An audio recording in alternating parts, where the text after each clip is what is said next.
Hello friends, today onwards we are going to start a very special series on adaptation of literary sources like short stories, folklore, poems, novel, etc. into other forms like stage play, teleplay, films and video play. Now, the process of adaptation is very much similar to the literal meaning of adaptation, which is making change or making oneself more suitable to a particular situation or environment. Adaptation is not totally a new concept. The ancient Greek playwrights like Sophocles and Euripides based most of their plays on myths and stories that were already into existence. Many studies have demonstrated that stories always seem to stem or arise from other stories. British scholar Christopher Booker recently, after a thorough research, came to a conclusion that most stories of the world, from myths and fairy tales, novel and plays to Hollywood films and TV soap operas, can structurally and thematically be reduced to 7 basic plots, which is also the title of his study. The process of adaptation for a stage play or a teleplay or for a short film is increasing day by day as the need for new narrative patterns grows day by day. The hunt for fresh ideas always leads to writers with established narrative skills, and filmmakers go with a vengeance for anything that can provide them with a sure shot successful film formula. While this has been an established trade practice for at least half a decade everywhere else, in India this option has picked off recently with successful adaptation of Chetan Bhagat's novel 5 Point Someone into a blockbuster Bollywood film 3 Idiots. But adaptation of literary works into film is as old as Hindi film industry. The famous novelist Sarat Chandra Chattopadhyay works have been made into some 50 films in many Indian languages, particularly his novel Devdas, which has been made into 8 versions from Bengali, Hindi, Telugu and other languages, and Parinita, his other novel, also has been made twice. Majli Didi by Hrishikesh Mukherjee and Swami, for which he was awarded Filmfare Award for the best story, are other examples. Another famous film, Choti Bahu, is based on his novel Bindur Chhele. There was another movie based on his novel called Nishkriti Apne Paraye, which was made by Basu Chatterjee, starring Amol Palekar. The Telugu film Thodi Kodalu, which was made in 1957, is also based on this novel. Filmmakers Gulzar's 1975 film Khushbu is majorly inspired by his work entitled Pandit Mahashay. If we talk about other example, the very famous film Guide, which was made in 1965, a Hindi film, is based on critically acclaimed novel The Guide by R.K. Narayan, starring Devanand and Wahida Rehman. It was directed by Vijay Anand. The path-breaking Indian cinema, the Appu trilogy, consisting 3 Bengali films directed by Satyajit Ray, that is Patra Panchali, which is also called Song of the Red Road, Aparajito, which means the unvanquished, and Apur Sansar, that is the world of Appu. Now, these films were completed between 1955 to 1959, were based on 2 Bengali novels written by Vibhuti Bhushan Bandyopadhyay. Pathar Panchali, which was made in 1929, and Aparajito, which was made in 1932, of course, were the other part of this trilogy. If we talk about these 3 films, they were a milestone in Indian cinema and remains one of the finest example of parallel cinema. The 3 films went on to win many national and international awards, including 3 National Film Awards and 7 awards from Cannes, Berlin and Venice film festivals. They are today frequently listed among the greatest films of all time and considered one of the greatest film trilogies ever made. In our own Bollywood, filmmaker Vishal Bharadwaj is particularly fond of adapting literary works into his movies. His film Blue Umbrella was an adaptation of Ruskin Bond's novel by the same name, and his movies Makbul and Omkara were adapted from Shakespeare, Macbeth and Othello respectively. His latest film Saat Khoon Maaf was based on Bond's short story Susanna's Seven Husbands. When compared with the approximately 500-year history of printing press culture and the 1000-year history of manuscript cultures, the 100-year history of film seems remarkably brief. And yet, despite the relative newness of the technology of cinema or television, moving images have quickly become the central conveyors of narrative in our culture. John Harrington explained, and I quote, "While other art forms have taken centuries to develop, the span of a single lifetime has witnessed the birth and maturity of the medium of film. It seems axiomatic that such rapid development has occurred because of, not in spite of, the contribution of other art forms." I unquote. To understand films, then, it is necessary to understand the way literary expression in particular has informed, extended, shaped and limited it. Likewise, 20th century literary expression reveals the influence of cinema in its structures and style, themes and motives and philosophical preoccupations. By studying literary works of varying types and from various periods and comparing them with films based on them, one is able to recognize the similarities and differences between these two media and discover the literary qualities inherent in almost all cinema and television world.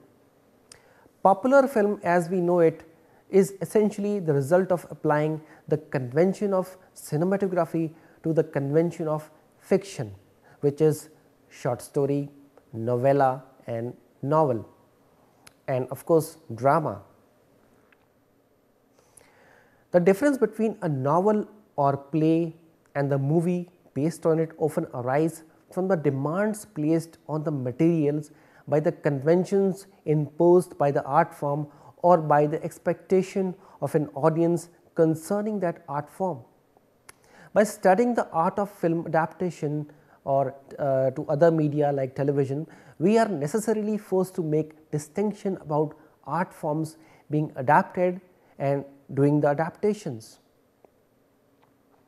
Literary texts provide a vein of raw material which is already tested, stories which work and are popular, as well as offering the respectability conferred by the notion of literature in itself, as well as the cash of certain writers.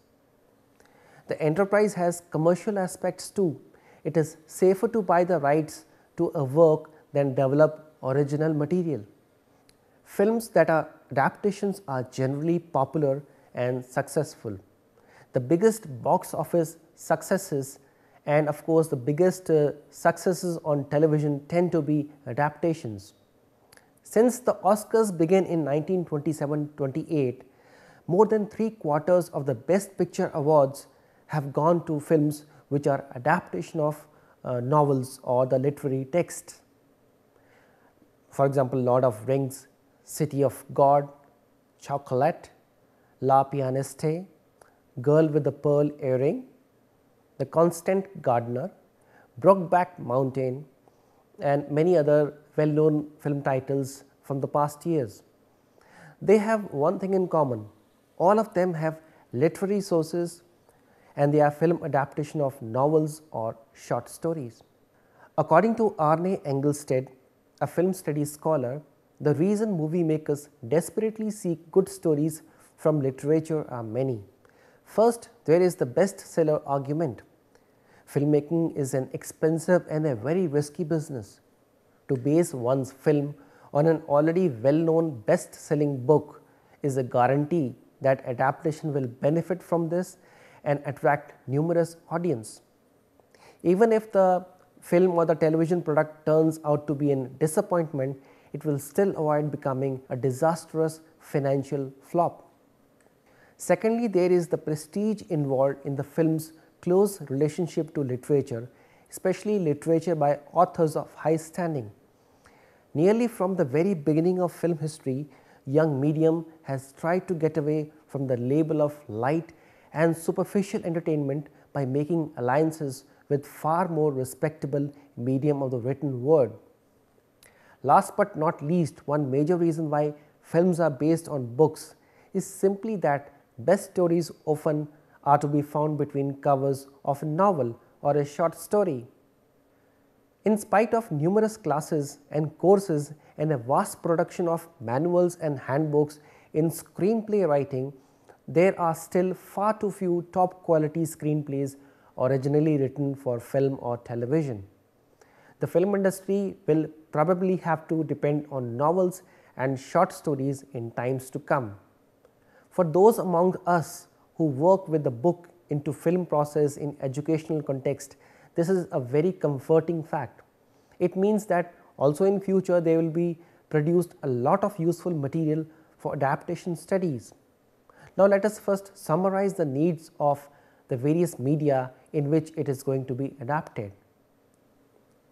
Films and stories have a basic similarity of narrative, but then major differences arise and they have to be sorted out before one can think of adaptation.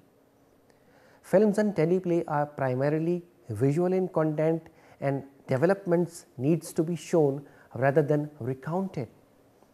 So, the first step for changing a written story into a stage play or a film is to formulate the narrative in set patterns of script, screenplay and then acts, sequences, scenes, and in case of films and television the basic shots. The major difference is that in script the narrative is described via word, whereas the film uses a visual frame to describe a story, and theatre of course uses spatial settings for describing or representing the story world. Generally speaking, an exact transformation of story into other media or visuals might not be possible, as the narrative limits of a story theatre or film differ greatly. So, a lot of modification and improvisation is important.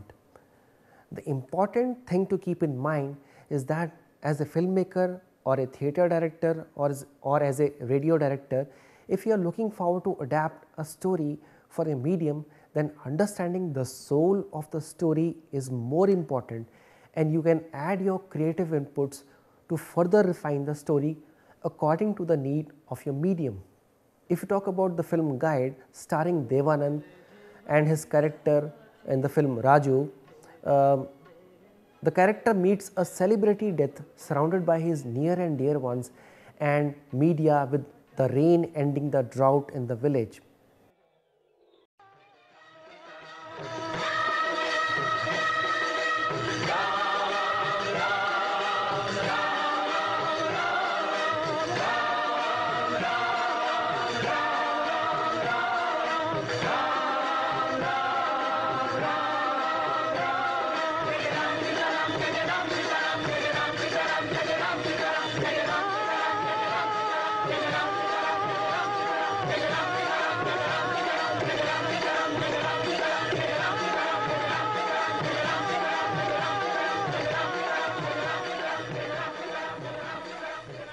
मेरे बच्चे दुख से घबरा मत, दुख वो अमृत है जिससे पाप धुलते हैं.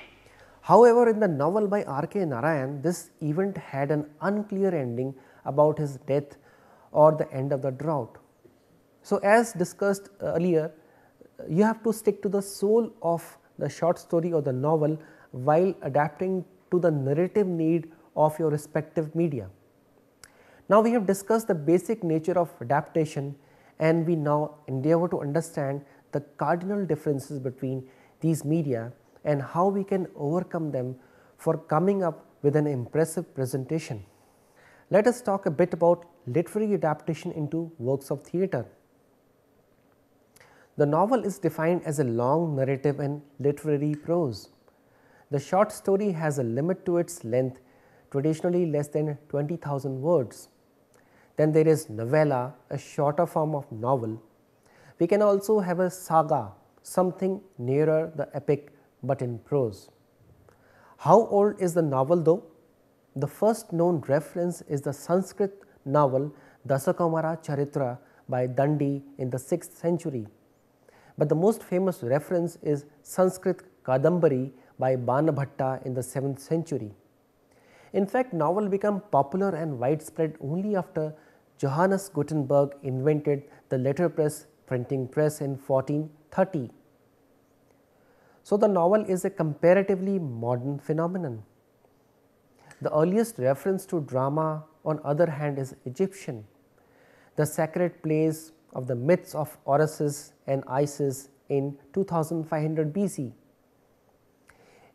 If you talk about Greek theatre, which gave us the genres of tragedy and comedy, it is as old as 500 BC to 220 BC. Our own tradition is as old as the Greek theatre. Shudraka Mritchakatika is of the 2nd century BC. Bhasas, Madhyamvya Yoga and Urubhangam are said to have been written sometime between the 1st century BC and the 4th century AD. These plays are performed even today. So, both Greek and Indian theatre are about nearly or more than 2500 years old. It is essential to understand the history of theatre to realize that theatre preceded written narrative literature by at least 1100 years. Epic poetry such as Mahabharata, Ramayana, Iliad, Odyssey is as old as dramatic literature. These sagas in verse have numerous tales, legends, fables and myths. All these are narrative form in verse. Before the advent of printing in the 15th century, these were sung just as Lavakusha sang it to Rama. In fact, a story can be told by a storyteller. It need not appear in the printed book form. A person stands up on a platform, nothing special, just a place to stand from where he can see and he can be seen and heard by an audience sitting or standing in front or around him. He tells the story, he uses his voice to imitate the characters, saying their dialogues in a dramatic manner. He even makes expressions and gestures. In short, he enacts, but he does not move. He does not use his entire body. This kind of reading is precursor of the conversion from narrative text to drama. Charles Dickens used to read passages from his novels in front of rapt audiences. His programs became very popular. When Dickens became old, his place was taken by famous Shakespearean actor Sir Henry Irving. Irving used to dress up like Dickens, complete with a short beard and the attire. Irving also became very popular. This was the beginning of the conversion from narration to enactment, from novel to the play. After Irving, some theatre producers thought that Dickens' novel could be converted to stage plays. David Copperfield, Nicholas Nickleby, Oliver Twist, Tale of Two Cities, these plays become very popular. Many films and television serials have also been made from these novels in the 20th century. Some were also converted to musicals. The same phenomenon is seen in France and Russia, two European countries famous for their novelists. Jules Verne, Alexandre Dumas, Leo Tolstoy and Fyodor Dostoevsky. In the novel, you have the storyteller, he is the narrator. This person may be a character in the novel. If he is the principal character, then the novel is autobiographical. The novel can also be biographical if the narrator is telling the story of another character. Or narrator may not be a character in the story at all. Maybe he is God, maybe he is not God, but a mere observer, but like God, he is omnipresent, omniscient and omnipotent. He is everywhere where the action is. He is on the battlefield, he he is in the bedroom, he is in the classroom, he can peep into any space at any time. He can even peep into minds of people.